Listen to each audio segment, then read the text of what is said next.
रहीम अस्सलाम वालेकुम नाजरीन, मैं जी एस साकिब। 27 अगस्त 2023 के दिन शाम के 6 बजे हैं। नाजरीन, तमाम दरियाओं के हवाले से मैं आपको अपडेट कर देता हूँ। दरिया सतलुज, रावी, चनाब, झेलम और सिंध की जो ताज़ा तरीन सूरत हाल है मुख्तलिफ हेड्स और बराजों पर, इस हवाले से डाटा आपसे शेयर कर देता हूँ। बाकी तफसील के साथ मैं वीडियो बना चुका हूँ, जिसमें भारतीय और पाकिस्तानी डैम्स लेवल और अखराज भी बताया था, और साथ मौसम के हवाले से भी अपडेट किया था। आप वो वीडियो देख सकते हैं, गुज़श्ता वीडियो। अब तमाम दरियाओं का डाटा शेयर कर देता हूँ। तफसील में जाने से कबल आप सबसे गुजारिश है, मेरे से यूट्यूब चैनल चश्मे साकिब पर जो नए दोस्त सबाब हैं उसको सब्सक्राइब करें। बहुत शुक्रिया, और जो कर चुके हैं उनका तहे दिल से शुक्रिया अदा करता हूँ, उनको वेलकम भी कहता हूँ। अब नाज़रीन, जो दरिया सतलुज का सैलाबी रेला है वो इस वक्त लोधरा में है। बहावलपुर और लोधरा के बीच में से गुजर रहा है, और पिछले के जितने मकामात हैं करोड़ पक्का के साथ या आगे बहावलपुर वाली बाउंड्री के साथ, वहाँ पर पानी का लेवल काफ़ी ऊपर जा चुका है। बहुत ज़्यादा लोग परेशान भी हैं इस हवाले से। कुछ दोस्तों ने वीडियो भी शेयर की, जिसमें आदम वाहन जो इलाका है वहाँ पर जो पास्को का गोदाम है उसके साथ गवर्नमेंट ने बंद भी बनाया हुआ है, और उसके साथ शॉपर भी लगा दिए हैं उनकी प्रोटेक्शन के लिए, कि अगर हवा चले तो उसके साथ उस बंद का कटाव ना हो। तो गंदम को वहाँ से उठाया भी जा रहा है। और एक भाई ने वीडियो शेयर की जिसमें वो कह रहे थे कि जो नेशनल हाईवे है उसके साथ पानी लगा हुआ है। फिर आगे जाकर उन्होंने दिखाया भी, एक छोटा लिंक रोड है उसके साथ पानी लगा हुआ है, और साथ नज़र आ रहा है पास्को गोदाम है, वहाँ से ट्रॉले हैं या मतलब मुख्तलिफ जो बार बर्दारी है जिससे वो गंदम को लेकर जा रहे हैं। तो वहाँ पर एक हंगामे की सी सूरत हाल है, क्योंकि जो गंदम है उसके लिए ख़तरा है। अब जबकि PDM पंजाब ने अलर्ट भी जारी कर रखा है कि इस हवाले से दरिया सतलुज का जो सैलाबी रेला वो ऊँचे दर्जे का है और उसमें नुकसानात हो सकते हैं। तो इसी हिफ्ज़ मा तक़द्दुम के सिलसिले में या हंगामी सूरत हाल से बचने के लिए हिफाजती इक़दाम के पेश नज़र जो गवर्नमेंट है वो वहाँ से शायद गंदम को उठा रही है, या फिर जो बंद है उसको महफूज किया जा रहा है।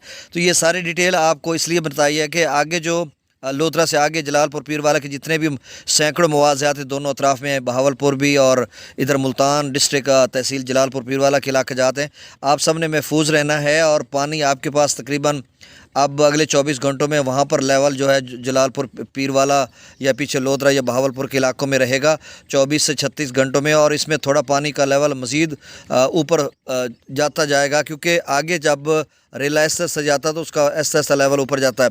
और जो असल क्लाइमैक्स बनता है वो थोड़ा लेट बनता है, जब जो पूरा रेला जोबन पर होता है वो जब पहुंचता है, तो मतलब 24 से 36 घंटे। मेरे कहने का मकसद ये है कि तब जाकर रेले का क्लाइमैक्स बनेगा जलालपुर पीरवाला में। तो आप सब ने महफूज रहना है। और जो बात मैं डाटा बस बताता हूँ आपको, ये बात करता जाऊँ कि मैंने बहुत सारी वीडियोज़ देखी हैं जिसमें दोस्त शेयर कर रहे हैं कि वहाँ पर जो कच्चे बांध बनाए गए थे, बस में थोड़ा सा टूटता है उसका, और वहाँ से हिम्मत हार कर चले जाते हैं। और अभी एक और भाई ने वीडियो शेयर किया जिसमें 3-4 ट्रैक्टर लगे हुए हैं, उसके ब्लेड के साथ उसकी भराई की जा रही है और बांध को महफूज किया जा रहा है। और मेरे ख्याल में 10 नहीं 20 या सैकड़ों बांध लोग अपनी मदद आपके तहत बना रहे हैं, और बहुत सारे टूट भी चुके हैं और नाकाम भी रहे हैं, लोग कामयाब भी रहे हैं। तो बहरहाल आपने अपनी हिम्मत नहीं हारनी, और हौसला आपका जवान है तो इंशाल्लाह कामयाबी आपको मिलेगी। तो आप समझ लें कि 1.25 लाख क्यूसेक के करीब जो है दरिया सतलुज का पानी जलालपुर पीरवाला में, और तकरीबन चूँकि 1,46,000 मैक्सिमम बना था मेलसी सेफन पर। तो इसका मतलब ये है कि आप बहावलपुर में 1,30,35,000 या 1,25,30,000 लोधरा में बनेगा। तो फिर आगे जलालपुर पीरवाला में आप समझ लें कि 1,10,20,000 अगले 24 से 36 घंटों में। और पंजनद के जो दोस्त हैं वो पूछते हैं, अभी भी कॉल्स आ रही थी कि हम अपना बंद बना रहे हैं, और जो पहले रेल आया था 10-15-20 दिन पहले, तो उससे ऊपर जाएगा या नीचे जाएगा। देखें, वो 1,45,000 बना था पंजनाथ से जो अखराज हुआ था, या उससे आगे पीछे, मतलब आप 1.5 लाख ही समझ लें। तो ये आप समझ लें ज़रा अच्छे तरीके से कि इस वक्त ना 70,000 के करीब दरिया चनाब में, और 15-16-17,000 दरिया रावी का जो कबीर वाला मुल्तान या मुजफ्फरगढ़ के इलाकों से तकरीबन 80,000 की रेंज में गुजर रहा है, और बीच में कुछ ज़ाय भी हो जाता है। तो ये लेवल ऑलरेडी जो है वो पंजनाथ पर 64-65,000 पे जा रहा है, और इसमें मतलब थोड़ा और इजाफा हो जाएगा। और उधर का 1,20,30,000, एक भाई कह रहा था कि हमें तो लोग डरा रहे हैं कि 3 लाख क्यूसेक पंजनाथ पर बनेगा।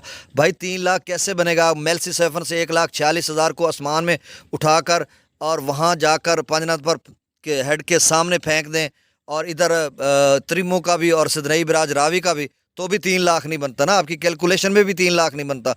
ये कितना बनेगा? ये 2 लाख से तो हर हाल कम बनेगा। अब 2 लाख से कितना कम बनेगा? 1.5 और 2 के दरमियान, मतलब 1.25-2, 1,80,90,000 एक मेरी असेसमेंट है, और इतना ही बनेगा, इससे ज़्यादा नहीं जाएगा। اب ڈیٹا میں شیئر کر دیتا ہوں. دیکھیں دریا ستلج میں ہریک پر 1,38,000، حسینی والا پر 1,43,000، گنڈا سنگھ والا پر کم ہو گیا 1,18,652 کیوسک، سلیمان کی پر تھوڑا اضافہ ہو گیا 54,574 کیوسک، اسلام ہیڈ ورکس پر خاصا کم ہو گیا 1,00,000 کیوسک ہو گیا، سائفن پر 1,35,000 کیوسک کے قریب، اور دریا راوی میں جسر پر 8800 کیوسک، شادرہ پر 29,000، بلو کی پر 17,000، سدنئی براج پر 14,000 کیوسک، دریا چناب میں مرالا پر 22,000، خان کی پر 24,000، قادر آباد پر 22,000، ترمو براج پر 68,000، پنجناد پر 64,000، دریا جیلہ میں مظفر آباد پر 2,000، ڈومل پر 6900، چتر کلاس پر 11,000، آزاد پتن پر 18,000، کوٹلی پر 3800، منگلہ ڈیم سے 14,000 کیوسک، اور رسول پر سکھراج 5,341 کیوسک. دریا سندھ میں سکردو پر 1,19,000، پی بریج پر 1,66,000، بشام پر 1,67,000، تربیلا ڈیم سے 1,55,000، کابل دریا میں 30,000، کالا باغ پر 2,48,000، چشمہ پر 2,64,000، توسا پر 2,53,000، گڈو پر 2,17,000، سکھر پر 1,51,000، اور کوٹری پر 1,13,000. تو ناظرین یہاں پہ یہ سن لیں. دیکھیں جو توسا پر 2,53,000 کیوسک ہو چکا ہے، اور توسا 3 لاکھ کیوسک تک جا سکتا ہے. تو اگر 3 لاکھ پہ جاتا ہے اور 1.25 پر وہ پنجنت والا پانی وہاں پہ پہنچتا ہے، تو آپ سمجھ لیں کہ اگلے لوگ بار بار پوچھ رہے ہو آپ سب دوست احباب، تو میرا خیال ہے یہ 4 سے اوپر ہی رہے گا.